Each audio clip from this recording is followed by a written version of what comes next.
우리가 지난 시간에 전도자가 사람이 해 아래에서 수고하는 모든 것이 아무 유익이 없고 헛되다고 말하는 것을 살펴보았습니다.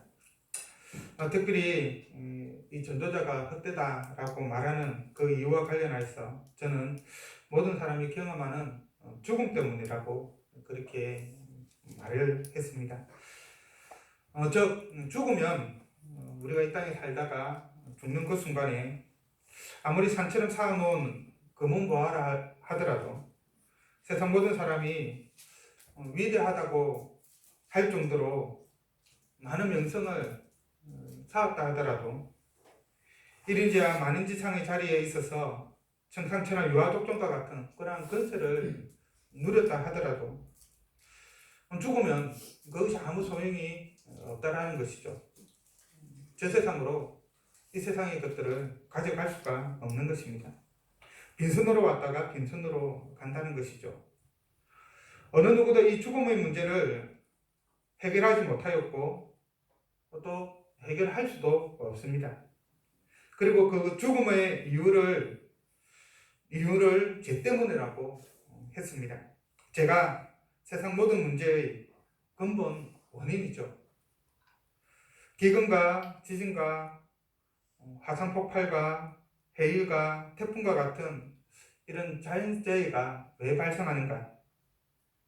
우리 인간 사회에서 살인과 강도와 속임수와 기타 여러 가지 범죄들, 죄악들, 윤리, 도덕적인 그러한 죄악들이 왜 생기는가? 왜 있는가? 슬픔과 근심과 우울과 질병과 같은 그러한 우리의 육체적인 고통, 질병, 신체적인 그런 문제가 왜 발생하는가? 그 근본 원인이 어디에 있는가라고 했을 때 바로 성경은 죄라고 말하고 있습니다. 죄 때문에 이 모든 것이 이 세상에 들어왔고 그런 것들이 발생하게 되었고 우리가 또한 죄 때문에 고통을 당하는 것이죠.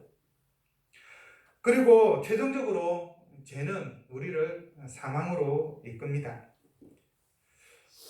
우리가 이 땅에서 영원히 살지 못하고 죽음을 맞이하는 것은 죄에 대한 결과인 것이죠. 결국 이 세상에서 사람의 수고가 헛된 것은 죄 때문이라고 하는 결론을 도출할 수가 있습니다. 그리고 다른 의미로 사람의 수고가 헛되다라고 하는 것은 사람의 모든 수고를 헛되게 만드는 죄의 문제를 해결하려고 하는 사람의 모든 수고가 헛되다는 의미이기도 합니다. 사람의 모든 수고가 헛되고 헛된 이유는 죄 때문이고 또 그 죄의 문제를 해결하려고 하는 사람의 모든 수고도 헛되다는 의미가 다 포함되어 있다는 것이죠. 그런데 헛된 그 일을 사람은 계속해서 반복을 합니다. 실패는 성공의 어머니라고 하지만 죄와 죽음의 문제를 해결하려고 하는 사람의 수고는 결코 성공할 수가 없습니다. 그러나 그럼에도 불구하고 사람은 끊임없이 이 세상에서 일어나는 그런 모든 문제들을 해결하려고 노력하고 죄의 문제를 해결하려고 노력하며 죽음의 문제를 해결하려고 노력합니다. 오늘 본문에서 전도자는 인생의 허무함을 느끼게 하는 세상의 여러 문제들을 자기 나름 해결해 보려고 합니다. 또 그런 노력에 대해서 말하고 있죠. 그것을 살펴보면 전도자는 13절에서 마음을 다하여 지혜를 써서 하늘 아래에서 행하는 모든 일을 연구하며 살핀즉이라고 말하고 있습니다. 즉 전도자는 세상의 모든 일들에 대해서 어떠한 문제가 있는지, 어떠한 일들이 일어나고 있는지, 또 그 일들과 관련해서 어떻게 문제를 해결하고 있는지 그 모든 것들을 다 살펴보았다라는 것이죠.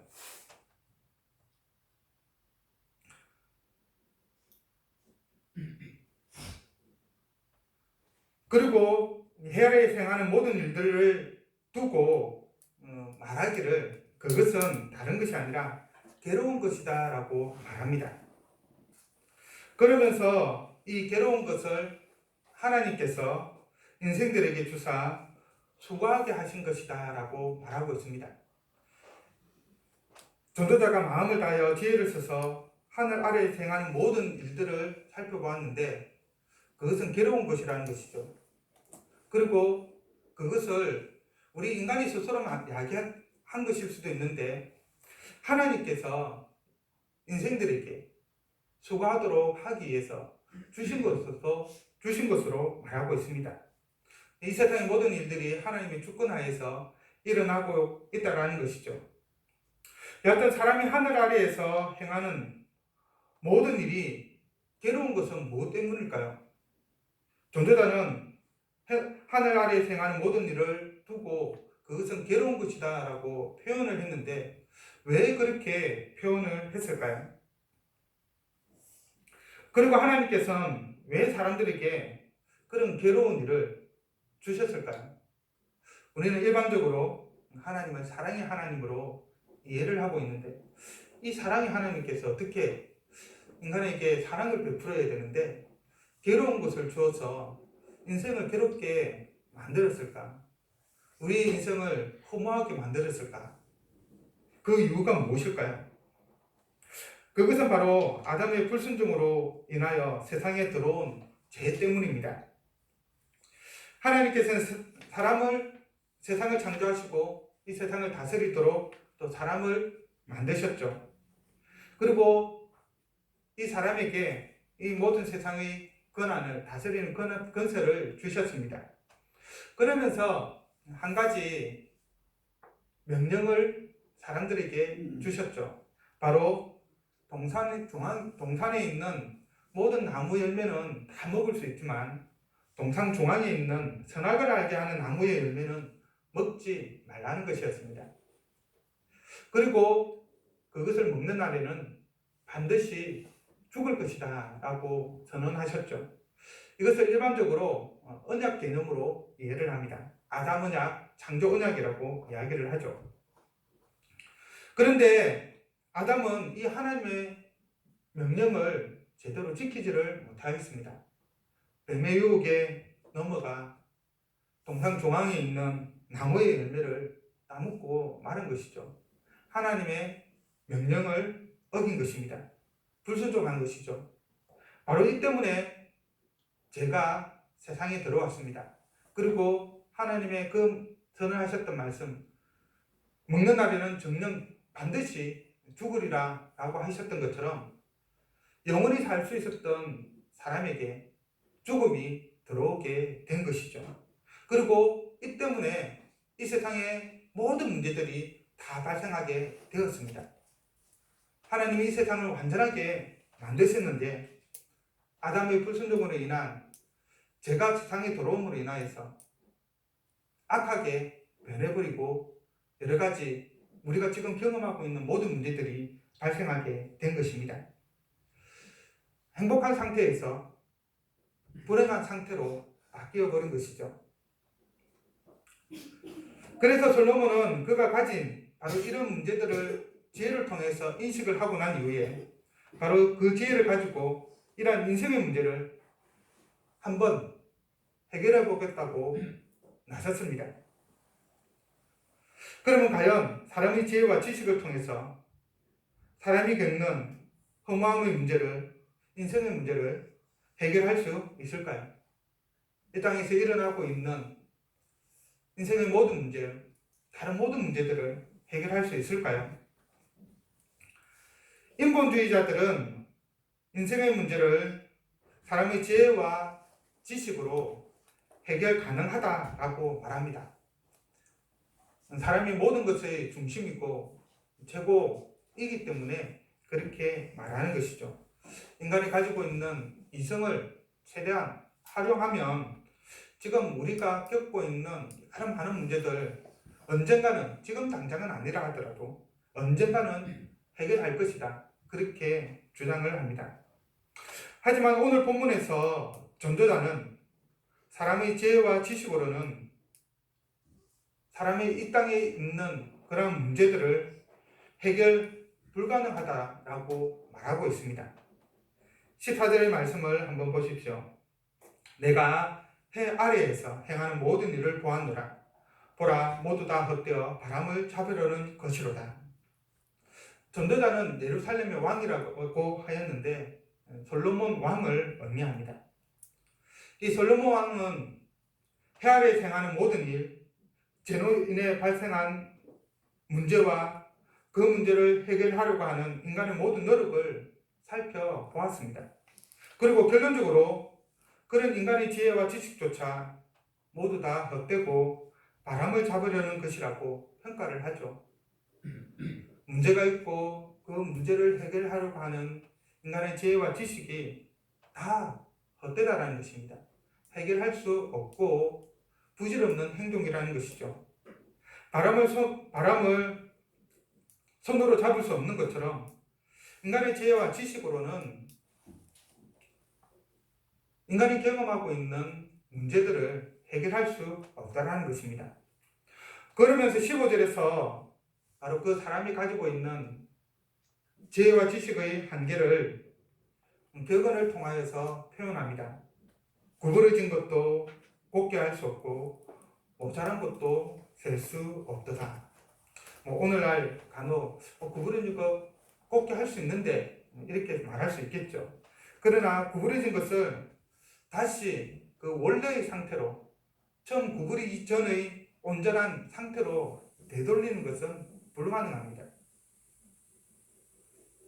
그리고 모자라는 것을 세는 것은 할 수가 없죠. 쉽게 말하면 이겁니다. 사과가 3개만 있는데 4번째 사과를 셀 수 있을까요? 4번째 사과는 없기 때문에 셀 수가 없는 것이죠. 그와 마찬가지로 세상의 문제를 지혜와 지식으로 해결한다? 그것은 불가능하다라고 말하고 있는 것입니다. 하늘 아래에서 행하는 모든 일, 곧 괴로운 것을 인간의 지혜와 지식으로 해결해 보려고 하지만, 그리고 솔로몬 스스로가 그가 가진 지혜로 그렇게 해결해 보려고 했지만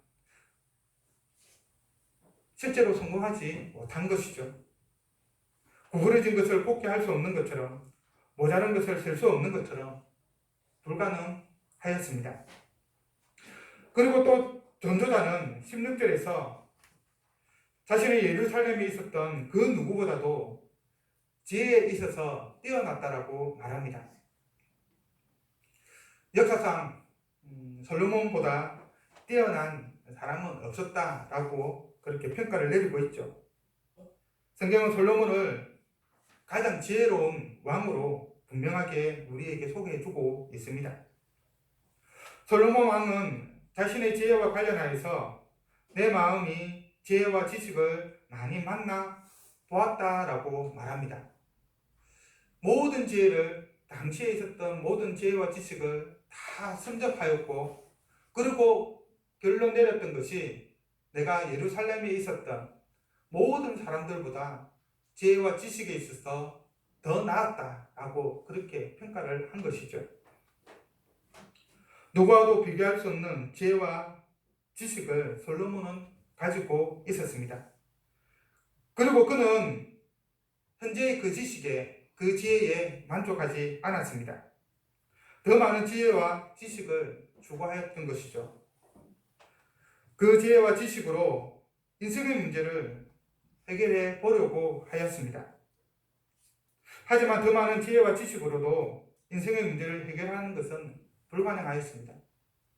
이 말은 당시에 가장 지혜로웠던 솔로몬이 자신이 가지고 있었던 그 지혜와 지식으로 인간의 문제를, 사람의 문제를 해결하려고 했는데 불가능하였다라고 하는 말은 무슨 말입니까?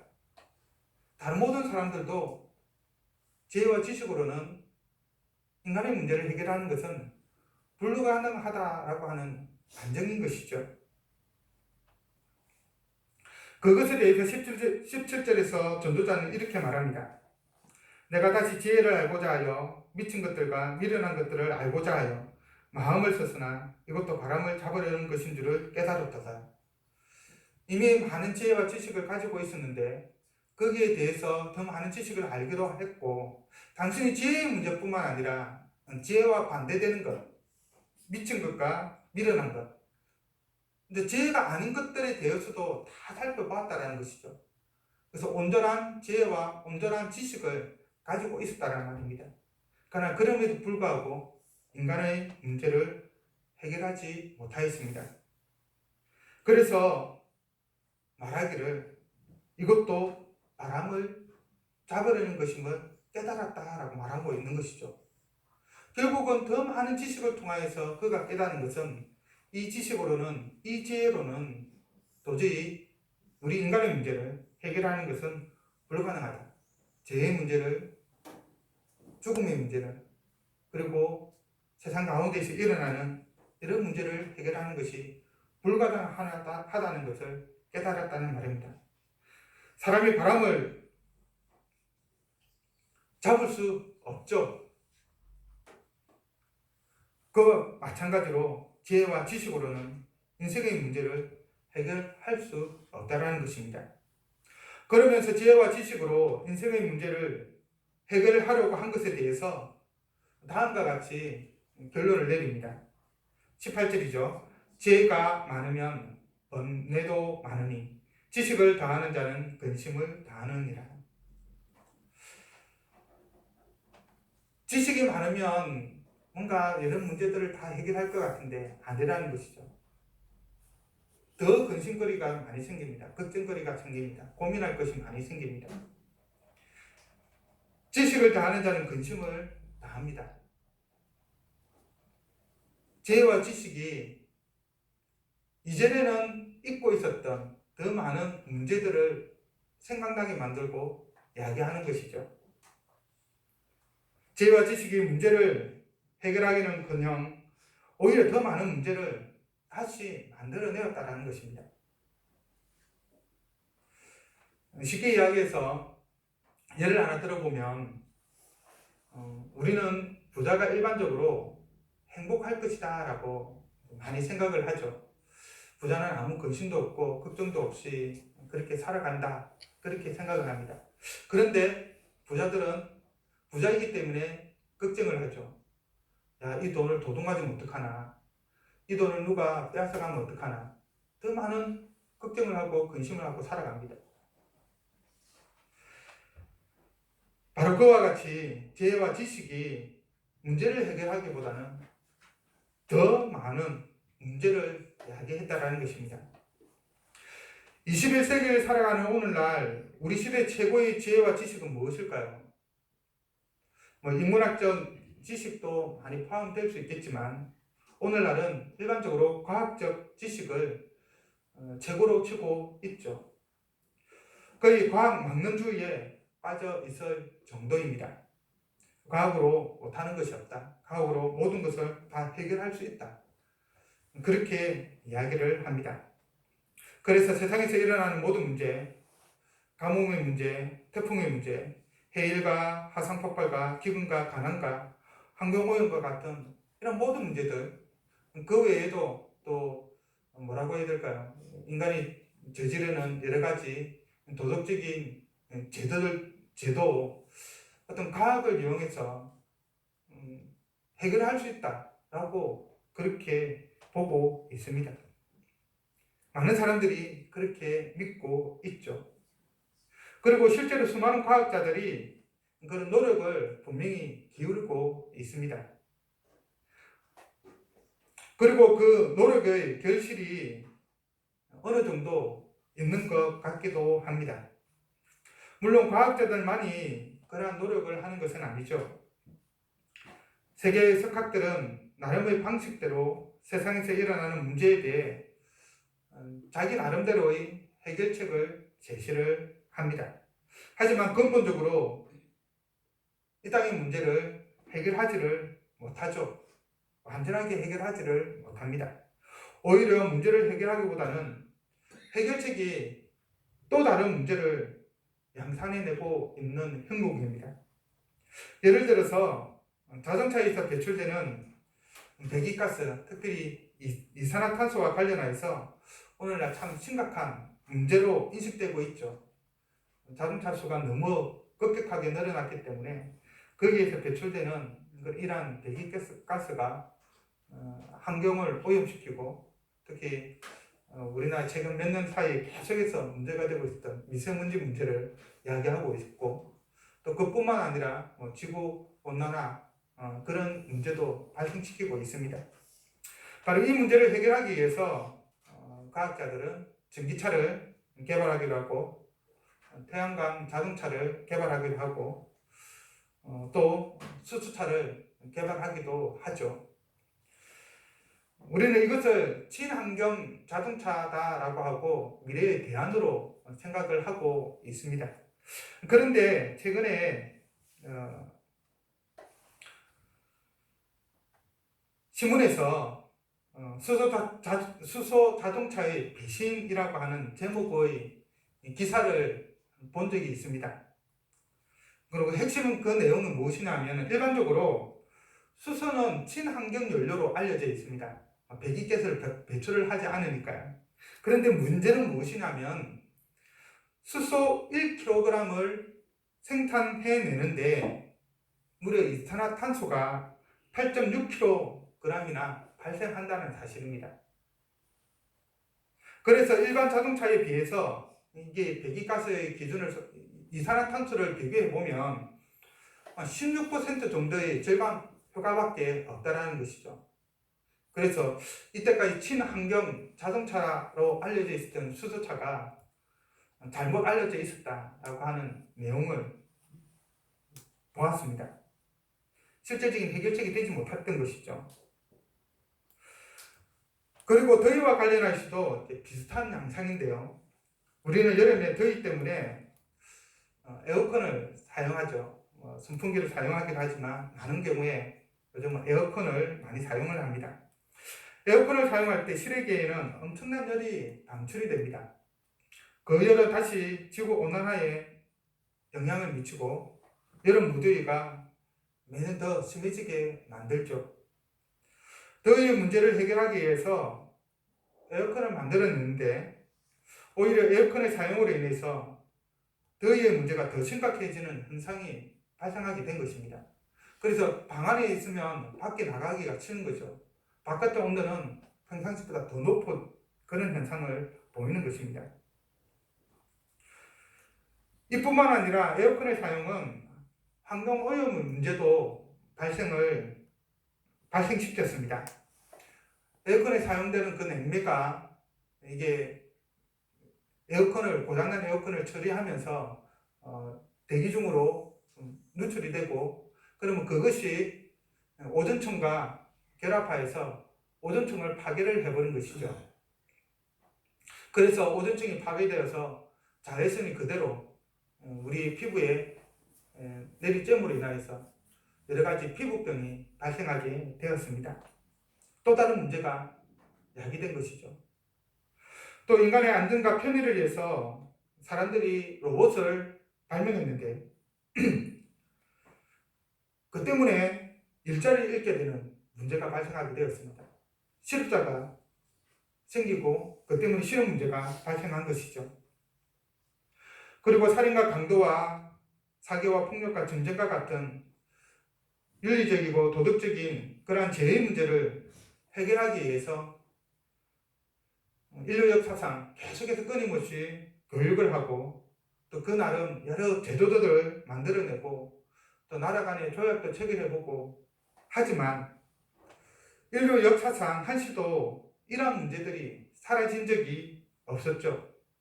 지금 이 순간도 수많은 사람들이 죽임을 당하고 있고 속임을 당하고 억압을 당하고 있고 전쟁 가운데 있습니다. 그리고 아이러니한 것은 개인적인 측면에서 봤을 때 범죄자들을 교도하기 위해서 교도소에 보냈는데 거기에서 새 사람이 되어서 나오기보다는 더 악하게 되어서 나오는 경우를 봅니다. 소매치기는 더 좋은 기술을 배워서 나와가지고 더 교묘하게 소매치기를 하죠. 사기꾼은 최신의 사기 기술을 배워서 나와가지고 또 다른 사기를 칩니다. 살인자는 더 사람을 죽이는 놀라운 기술을 배워서 나와서 더 효과적으로 또 사람을 죽이는 모습을 보이고 있죠. 문제를 해결하는 것이 아니라 더 큰 문제를, 더 많은 문제를 양상해내고 있는 것입니다. 죽음의 문제도 마찬가지이죠. 죽음의 문제를 해결하기 위해서 의학적 여러 시도를 합니다. 좋은 약을 개발하고 인공신체를 개발하고 기계와 로봇과 여러 장비들을 개발하지만 사람의 수명을 조금 더 연장해 줄 수는 있겠지만 얼마 전까지만 하더라도 인간의 평균 수명이 70세 전후였다가 지금은 5년 100세 시대라고 하는 말을 들을 정도이니까요. 그렇지만 근본적으로 죽음을 막지는 못하죠. 조금 더 오래 살 수는 있지만 결국 언젠가는 죽습니다. 오히려 생명 연장으로 인하여서 여러 사회 문제가 덩달아 발생하고 인류적인 문제가 발생을 하고 있죠.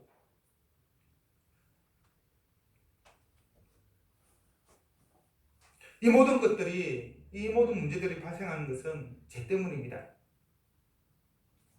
죄의 문제를 해결하지 않고서는 근본적으로 이 문제들이 해결이 되지 않는 것이죠. 사람의 죄와 지식으로는 이러한 세상에서 일어나는 여러 가지 문제들, 그리고 죽음의 문제를, 죄의 문제를 해결할 수 없습니다. 오직 예수 그리스도께서 이 죄의 문제를 해결해 주셨죠. 예수 그리스도를 통해서 우리는 모든 문제를 해결받습니다.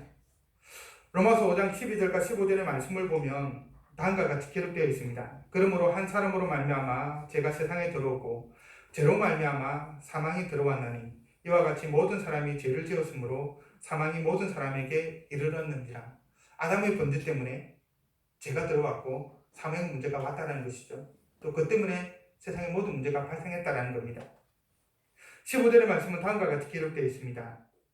그러나 이 은사는 그 번제와 같지 아니하니 곧 한 사람의 번제를 인하여 많은 사람이 죽었은즉 더욱 하나님의 은혜와 또한 한 사람 예수 그리스도의 은혜로 말미암아 선물은 많은 사람에게 넘쳤느니라. 한 사람을 위하여서 사망이 들어왔지만 한 사람 예수 그리스도를 통하여서 생명이 우리에게 들어온 것이죠. 우리의 근본적인 문제를 예수님이 해결해 주셨다는 말입니다. 계속해서 로마서 5장 17절에서 19절의 말씀을 보면 다음과 같이 기록되어 있습니다. 한 사람의 범죄로 말미암아 사망이 그 한 사람을 통하여 왕노릇하였은즉 더욱 은혜와 의의 선물을 넘치게 받는 자들은 한 분 예수 그리스도를 통하여 생명 안에서 왕노릇하리로다. 그런즉 한 범죄로 많은 사람이 정죄에 이른 것 같이 한 의로운 행위로 말미암아 많은 사람이 어렵다 하심을 받아 생명에 이르렀느니라. 한 사람이 순종하지 아니함으로 많은 사람이 죄인된 것 같이 한 사람이 순종함으로 많은 사람이 의인이 되리라. 사람의 범죄함으로, 아담의 범죄함으로 말미암아 죄의 문제가, 죽음의 문제가, 그리고 그로 인하여서 세상의 여러 가지 모든 문제들이, 우리가 경험하는 모든 고통의 문제들이 발생을 했습니다. 그리고 그것을 사람의 능력으로는, 사람의 지혜와 지식으로는 해결 불가능합니다. 오직 예수 그리스도만이 그 문제를 해결해 주시는 것이죠. 예수 그리스도께서 이 땅에 생명을 가지고 왔습니다. 예수 그리스도를 믿는 자들이 그 생명을 가지게 되고 죄의 문제를 해결받으며 죽음이 아닌 영생을 얻게 되는 것이죠. 그리고 이 세상에서 경험하는 그러한 문제들을 더 이상 실제적으로 경험하지 않게 되는 것입니다. 왜냐하면 그 모든 문제들을 예수님이 해결해 주셨기 때문입니다. 우리의 죄로, 우리의 지식으로 지금 우리가 겪고 있는 문제에서 벗어나려고 하는 것이 아니라 우리를 위해서 십자가에 죽으신 예수님을 온전히 믿고 의지하는 가운데 우리 모든 문제를 해결하시기 바랍니다. 그러한 가운데 하나님이 우리에게 허락하여 주신 하늘의 그 복들, 처음 창조했을 때의 그 행복한 상태를 이 땅 가운데서 누려나가기를 간절히 바랍니다. 기도하겠습니다. 사랑과 은혜가 풍성하신 여호와 하나님 아버지,